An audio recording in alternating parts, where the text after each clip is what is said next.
Hi loves, Kristen here. So I was having coffee this morning, gonna do a card pull for myself, and then I felt spirit guiding me to do this circle of life pull for the United States. And so I did that, and it felt like it wanted to be shared via with all of you, right? So it's a four card pull, right?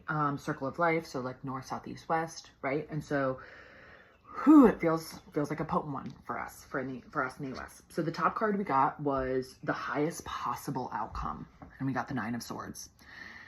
This feels, when you first look at it, like, ooh, that might not be good. But I want to name that, to me, especially with what's going on in the United States right now, the highest possible outcome feels like an end to the despair. It feels like an end to that which is harming us. It feels like an end of systems that extract. It feels like an end of abuse. It feels like an end of wickedness. It feels like a completion of some sort of cycle, right?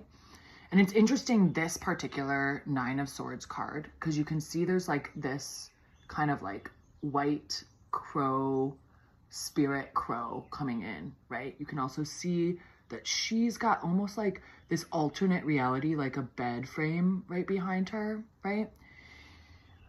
So this card also means it's not what it seems, right? So endings might not be exactly what they seem. So the highest possible outcome right now seems like some sort of completion. Nine of Swords, again, right? Card of number of shedding, number of ending, number of completion, right? So it really does seem that we are in a time when like we need to complete some cycles. We need to end some cycles of harm. Because then when we go to the east, what energy you need to call in right now, we get the Wheel, right? What a powerful, powerful card to get for what we need to call in right now. So as individuals, as collective, we need to be calling in the all that is. We need to be standing in our power. We need to be reclaiming the wheel of life. We need to be remembering that after death comes rebirth, right? That death is not this like final ending. That endings actually usher in new beginnings, right? This is one of the challenges within Western culture, is that we have abandoned the circle for the line. We think of time as a line, not as a spiral or as a circle. And lines have endings. You can fall off the end of the line, right? But circles never end. Spirals never end. Life never ends. Life is never ending. This earth has been here for millions of years. There have been millions of years of Homo beings, right? Like not a Homo sapiens, right? But like they are constantly finding evidence of older and older beings living on this planet, right? And so we have to remember that like time is a lot bigger. This thing is like twisting. Time is a lot bigger than we have been led to believe, right? Time is a lot longer. And so we need to sift back into the cycle. We need to sift back into the circle. And you can see that this woman here is like, she is in full embrace of the shadow and the light, right? So we need to stop seeing things as either or. We need to stop seeing things as good or bad. And we need to start seeing things with a higher perspective, understanding that night is necessary, understanding that winter is necessary, understanding that decay is necessary for life to exist, right? And so there's almost this like invitation here for all of us to like step out of self-righteousness, right? Because this is like what we need. Let me check what it was, right? What energy we need to call in now, right? So we need to call in this balance with all of life, right? And let's also see that like the wheel is the number 10, right? And so like this is like the next iteration, right? The next iteration of mastery, of beginning, right? So we're calling in higher levels of wisdom, higher levels of knowledge, but that which is rooted in this interconnectedness and this like not like we're all one to kind of separate ourselves and justify harm, but we're all one as like we need a full embrace to move forward. Like if we keep separating ourselves from each other, I think it's just going to bring more of this despair. And the thing that we need to shed like a snake, the thing we need to shed like a snake is this Four of Cups, right? I think it's really interesting that we, within the United States, need to shed this Four of Cups because this totally speaks of apathy to me. This card speaks of apathy, right? She's kind of despondent. She's kind of upset. She's got these empty cups and she's real upset about it. But like, there's a miracle handing her, a rainbow miracle, like right there, but like she can't even see it, right? So for those of us within the United States, for those of us who identify as Americans, we need to get out of this apathy energy. We need to step back into the miraculous. We need to claim our own power, right? There's a lot of us in this world who are embodying a victim mentality. And by that, what I really mean is that like we have relinquished our power to other beings. Now that, you know, sometimes like people take our power from us, right? And then we are victimized, right? But what I'm talking about here is the ways in which we convince ourselves that we are powerless when actually there is a miraculous answer right at our fingertips, right? All of the ways that we have convinced ourselves that there's nothing that we can do when there is magic waiting at our finger. Like, look, she's practically touching it.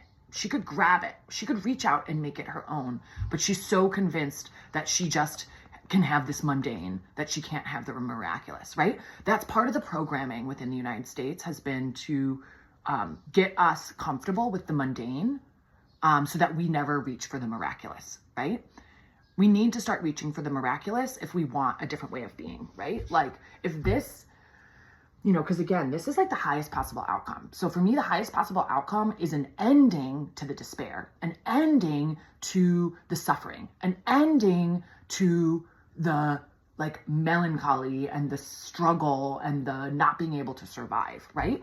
And part of how we end that is we move out of apathy and we claim the miracles and magic that are available to us. We claim what is ours to do. We step out of despondency and we start doing something, right? We step out of apathy and we start doing something, right? And again, no one has to do everything, but everyone has to do something, right? Okay. And then this feels really powerful too, right? Spirit guidance and support for the journey, right? Could we ask for better spirit guidance and support for our journey, but the High Priestess? Like, I just got full body chills, right? Like, there is a reason so many people, so many women have been tapping back into their relationship with the goddess. There's a reason why so many women have been reclaiming their feminine power. And it's not so that they can get rich quick. It's not so that they can escape to Bali. It's so that they can be a part of this transition and so that they can be the support that is needed to usher in this change. Because those of us who have reconnected in with this High Priestess energy, with this divine feminine energy, right? And it's not just people who have wombs, right? All people can access this High Priestess, divine feminine wisdom, right? And when we tap into that, we tap into this, right? I know for myself, like the more that I've connected in with divine feminine wisdom, the more that the wheel of life, the natural cycles have just made sense. And I've been able to move with them without having to resist, without having to fight. I've been able to flow with life in a way that has made life really fun and really easy and really effortless, right? And so again, this is the spirit guidance that we're needed for the journey.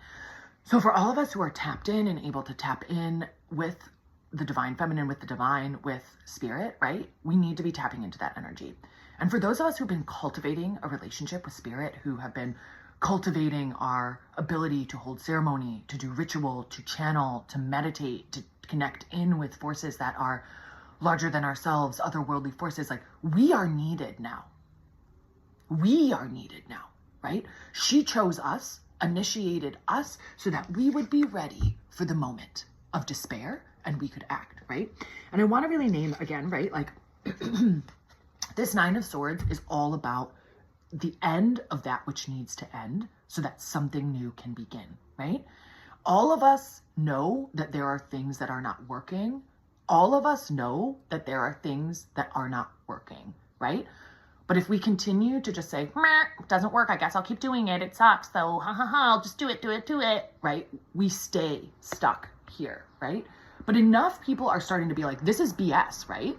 This is BS, right? Right? Like, we are creator beings. We can make anything out of worlds, and this is what we made of the world. Can we maybe do something else? Like, this is our moment, right? Because again, right? this is the energy that we're calling in. Something bigger, something better, something more balanced, something more equitable, right? Like, this is what we need to get away from. Apathy, this idea that miracles don't exist, right? We need to re-anchor into the miraculous. Believe that anything's possible. Believe that we can do it. And the spiritual support that we're needed, right? The high priestess, connect in with the divine feminine, connect in with the priestess energy. Like, the mother is showing up. Like, she is here for us, but we need to call on her. We need to invite her in to help, right? Okay, so for all of you who might need to go, we can end the reading right here, but I want to pull some cards to just get a little bit more information about these that we can have. So I'm just going to get some qualifiers. So let's see. Okay, let us see. For this 9 of Swords, little qualifier card here. Let's see what Spirit wants to say about 9. Okay, I'm having 2 cards that are facing the other way, so I'm going to pull them out because that feels like a sign. Okay, yes, so this goes up here, this goes up here. 9 of Swords. Oh no, those go together. Okay, okay. Okay, okay, 8 of Cups, and then let's see what else qualifiers come in. Oop, okay, all right,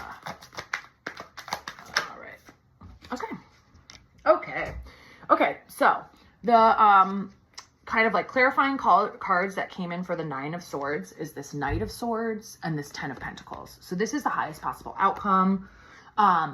This feels really good, right? So we're having an ending, some stuff's coming to completion, right? We're in the moves of going to that completion, and at the end of the completion is going to be harmony. It's going to be goodness. It's going to be abundance. It's going to be great, right?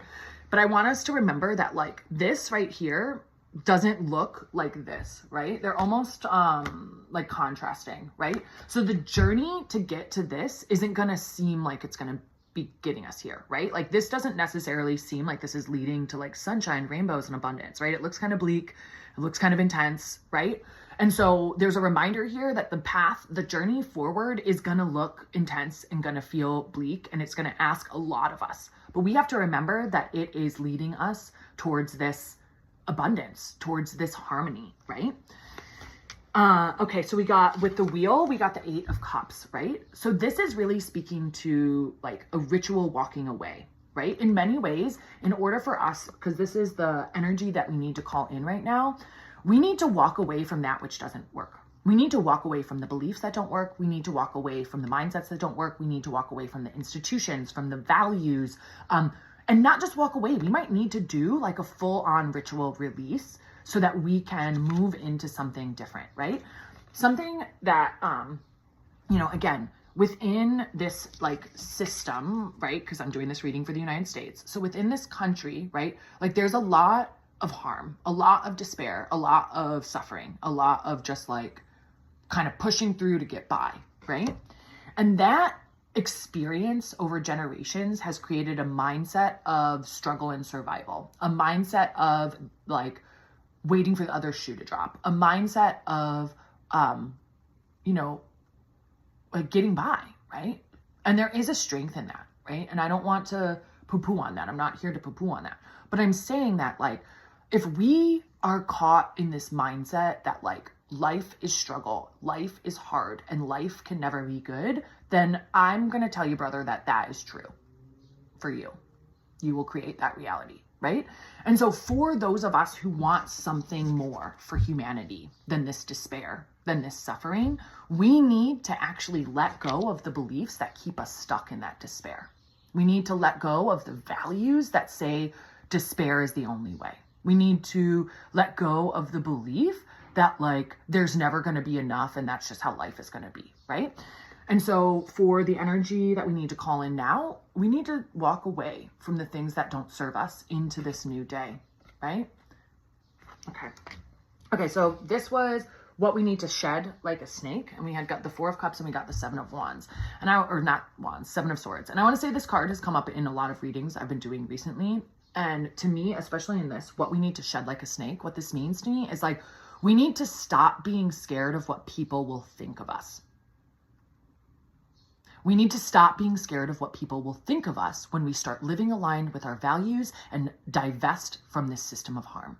We need to stop being scared of what people will think of us when we start living in alignment with our values instead of doing what everyone else does. We need to stop caring what someone will think of us when we do the right thing, period, right?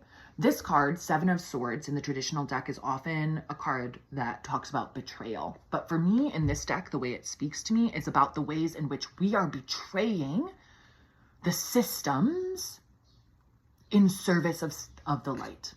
The way in which the light shines down on us and others may see us as sketcho, but the light is shining on us, right? We are the whistleblowers. We are the ones who are calling it out, right? And so there's this like dual piece here of like, we need to move out of apathy, right? We need to remember that the miraculous exists. And when we start to act, because we're no longer apathetic, we need to give zero fucks about what anyone will think of what we are doing and guided to do, right? Yeah, we need to just do it. And we need to care enough to be seen as the villain in some people's story. We need to care enough that some people might think that we are the baddie, right? Not that we're doing bad things, right? But that like we are so impassioned about what we're doing, right? That we are drawing the lines in the sand. We're taking a stand, right? We're taking a stand. We're walking away and saying no more to the things that don't work. And again, we had the High Priestess in the area of the West, which was spirit, guidance, and support needed for the journey. And the qualifier we got was this Two of Pentacles. And to me, this Two of Pentacles is all about balance. It's about dancing with the both and. It's about holding space for that which is and that which could be. It's about, again, right? Like she's holding space for the spiritual and the material. She's dancing between the spirit and the material. She's moving between what is most high and what is most practical, what could be and what is, right? So there is this like, again, because this is the spirit guidance that we're needed for the journey, right? Like what we saw before, like the journey is not going to be easy. And so it's on us to be able to dance with all that comes up and to tap into our spiritual support so that we can receive, because we're heading towards something good, right? This is the highest possible outcome, is that an end to the despair, an end to the fuckery, right? And movement towards something good for all of us, right? But the movement towards something good for all of us isn't gonna be this like easy peasy lemon squeezy thing, right? Like we are gonna have to walk away from things that don't work from us. We are going to have to let go of old limiting beliefs, of old mindsets, of values that put profit over people, right? Like we're gonna have to change how we think about things, the way and whys we do things, right? And again, like so much of this is coming back into balance, right? Remembering that we are one piece of the wheel, that we are one part of the whole, right? Remembering that we are creator beings, that we can shape the world around us, right? Moving out of apathy, remembering that miracles exist, letting go of the belief that we can't do anything because we're so powerful and we can do something, right? And not giving any fucks about what people might think when we start to do the things that we're guided to do. Trusting and calling in spirit. Call in spiritual support. Trust in the spiritual support. Trust in the, that this is all happening for a reason and that we have a role here to play, right? Stay balanced, right? Dance in the nuance. Dance in the both and. Don't get too focused on having to choose a side, right? Dance in the nuance, in the both and, right? This isn't an either or situation. This is not an either or situation. This is an all. This is a both and, right? Whew. This feels like a really potent reading for all of us. And I just want to share, I saw this 7 of Cups here on the bottom, right? Like, it's time for us to move out of that indecision. It's time for us to move back into choice. And it's time for us to remember that, like, we have something here to contribute. We're here right now to be a part of of the turning of the wheel, of the ending of this despair, of the reclamation of our power and the shedding of apathy, of the reclaiming of feminine wisdom, right? Like, you came here for a reason. You came here for purpose, my friend. Don't despair, right? Like, claim your part and give zero fucks about what people might think of you when you start doing that right thing that you feel guided to do. Again, my name is Kristen. If you haven't, please like the video, subscribe to the channel. Let me know in the chat how this landed for you, how this felt. I love you all. Remember, again, like this, I did this reading for the United States. So take what resonates and leave the rest, right? We're in a really big moment and it feels like a lot, and it is a lot. And we are stronger than they have led us to believe. We can handle this. We're resilient. We are powerful. Yeah, I love you, friends. Bye.